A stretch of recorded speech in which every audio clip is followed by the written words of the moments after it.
الضالين ربي اغفر لي ولوالدي ولجميع المؤمنين آمين. Bapak, Ibu, dan teman-teman rahimakumullah, alhamdulillah. Pagi hari ini kita kembali bersilaturahmi dan ngaji bersama. Anugerah Allah yang sangat luar biasa karena kita bangun pagi dalam keadaan sehat walafiat dan bersemangat beribadah.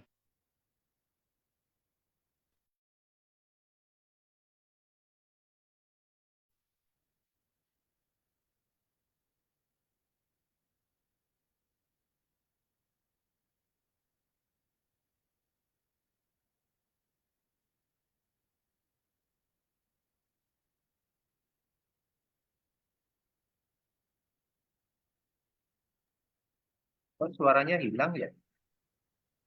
Deh, suara hilang.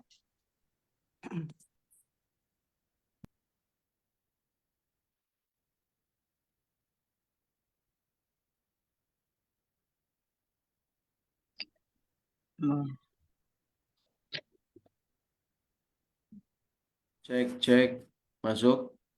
Ya, baru masuk lagi, Ustaz. Deh, Cek. masuk, Ustaz. Masih hilang. Sampun. Enggak, sudah. Cek, halo masuk. Ya, Masuk, masuk. Ustaz. Sudah Pak. Oke. Kapan Bismillah, monggo lanjut, Ustaz. Siap. Lanjut ke kanan apa ke kiri? Monitor suaranya masuk, aman? Aman. Ya, terima Aman. kasih. Aman. Kita lanjut ngaji Nasaihul Ibad. Bab ketiga, makalah yang pertama. A'udzubillahi minasyaitonirrajim. Bismillahirrahmanirrahim. Al-maqalatul ula, inilah makalah yang pertama. Ruwiya 'anil Nabi sallallahu alaihi wasallam. Diriwayatkan dari Nabi sallallahu alaihi wasallam annahu qala, sesungguhnya beliau bersabda, man barang siapa asbaha, yang di waktu subuh, seperti sekarang ini pagi-pagi subuh-subuh, aidakhala fi waktu subhi, atau maksudnya masuk di waktu subuh, maksudnya bangun pagi banget ya, di waktu yang masih pagi, wa huwa yashku ilan nas, dan dia mengeluh kepada manusia. Pagi-pagi mengeluh kepada manusia lewat cerita langsung, lewat status WA, lewat status Facebook, Instagram, dan sebagainya. Pagi-pagi sudah mengeluh. Dhiqal ma'ashi, mengeluh atas sempitnya hidup. Faka'annama yashku rabbahu, maka sesungguhnya dia seperti sedang mengeluh kepada Tuhannya. Ya. Mengeluh kepada manusia itu sama saja dengan mengeluh atau protes kepada Tuhan. Waduh, susah sekali sekarang omset kita karena sedang ada efisiensi. Waduh, Indonesia gelap. Waduh, ini dan itu. Terus mengeluh tentang kesulitan atau kesempitan hidup. Anak mau bayar sekolah, ini ada ini dan itu, terus mengeluh. Isinya mengeluh terus. Ya, baik cerita langsung kepada orang ataupun di wall Facebook kita atau di status WA kita dan sebagainya. Ya. Maka sesungguhnya orang yang seperti ini seolah-olah atau sama faka'an nama yashku rabbahu, sama dengan dia mengeluh kepada Tuhannya.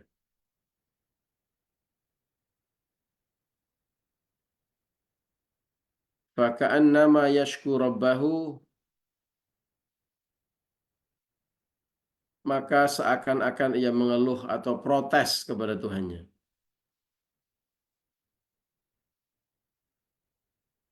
Wasyikayatu la taliku illa illallah. Illa ilallah. Fa innaha min jumlatid du'a. Sesungguhnya tidak layak kita mengeluh kepada manusia. Sesungguhnya yang paling tepat fa innaha min jumlatid du'a, kalau kita memohon kepada Allah, karena itu bagian dari doa. Amma sikayatu ilan nas, adapun mengeluh kepada manusia, fahiya min alamati adamir ridha. Maka itu adalah tanda-tanda tidak adanya ridho, tidak adanya rasa kita menerima bikismatillahi ta'ala lahu, atas pembagian atau bagian dari Allah Ta'ala untuknya. Seolah-olah dia tidak ridho, bukan seolah-olah. Statusnya itu sama dengan orang yang tidak ridho. Orang yang suka mengeluh kepada manusia itu sama dengan protes kepada Allah, tidak ridho, tidak ikhlas, tidak qanaah, tidak menerima apa yang telah dianugerahkan Allah kepadanya. Ya. Maka mengeluh kepada manusia itu statusnya sama dengan orang yang komplain. Bahasanya mungkin ya. Komplain dengan Allah. Meskipun kita ceritanya sedang dengan manusia. Aduh Bu, aduh Pak, susah sekali sekarang ini dan itu. Aduh, terus aduh. Pagi-pagi itu sudah aduh. Nah, itu statusnya sama dengan kita sedang komplain dengan Allah. Naudzubillah. Komplain tidak menerima atas rezeki yang telah diatur dan dibagi oleh Allah kepada kita semuanya. Berarti itu sama statusnya dengan orang yang tidak bersyukur. Padahal orang yang tidak bersyukur, ancamannya Allah apa? Inna adzabi lasyadid. Sesungguhnya siksaku amat pedih untuk orang-orang yang kufur nikmat. Orang-orang yang tidak mau bersyukur, tidak merasa bersyukur atas nikmat Allah yang telah dianugerahkan kepada kita. Nah, berarti kesimpulannya bagaimana Bapak Ibu? Boleh enggak kita terlalu banyak mengeluh pada manusia? Tidak Tidak boleh. boleh. Ya, karena itu sama saja dengan komplain dengan bagian yang telah ditetapkan oleh Allah. Sama saja tidak meyakini bahwa Allah memberikan yang terbaik untuk kita. Nah, sama saja dengan tidak bersyukur. Padahal kalau orang tidak bersyukur, inna adzabi lasyadid, sesungguhnya azabku sangat pedih.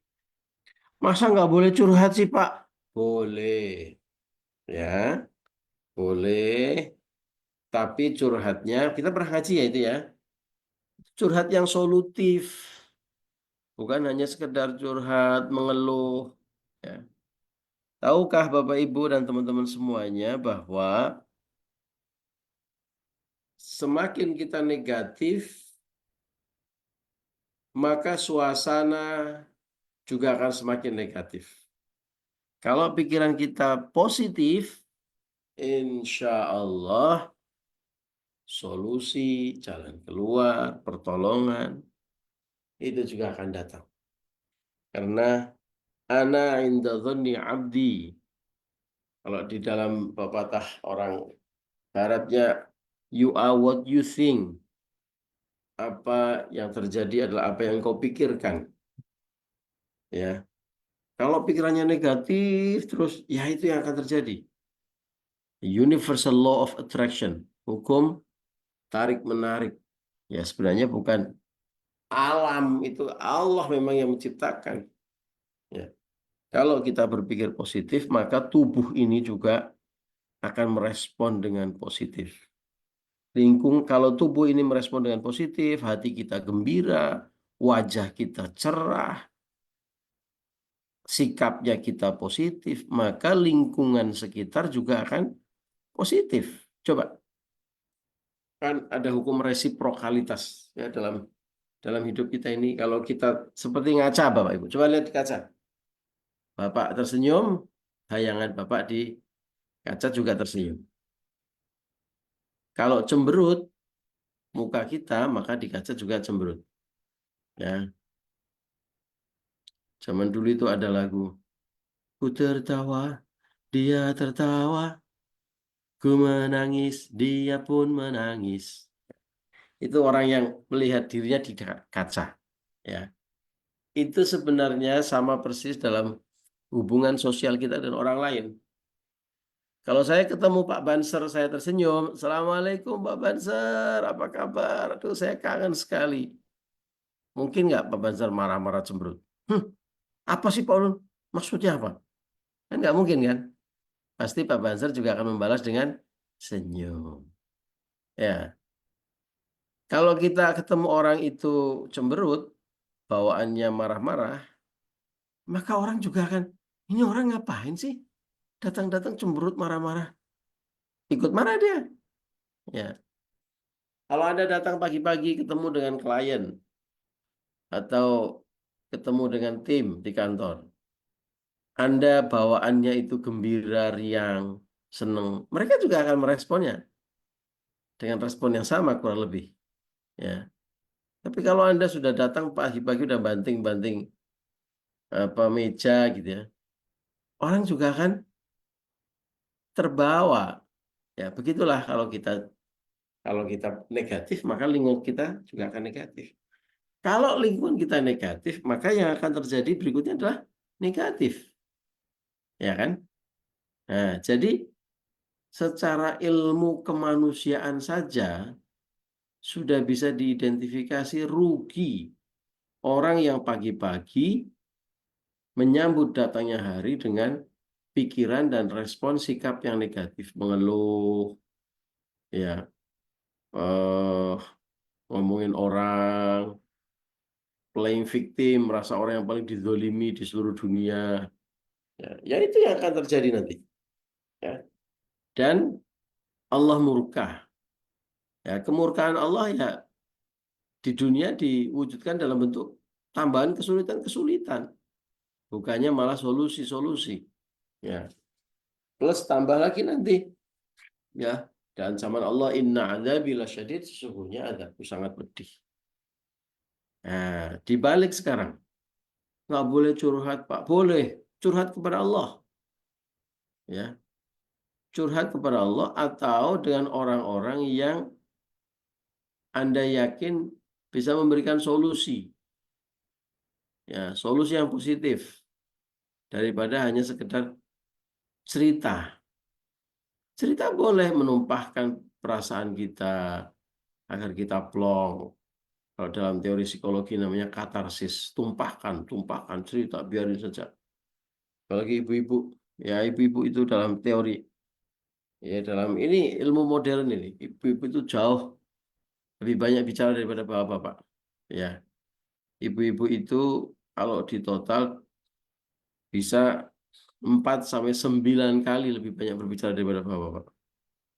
Ya, maka bapak-bapak, mas-mas, mari kita memahami dan mengerti para ibu-ibu, para wanita. Karena mereka memang kebutuhannya berbicara 4 sampai 9 kali, ayo kita dengarkan.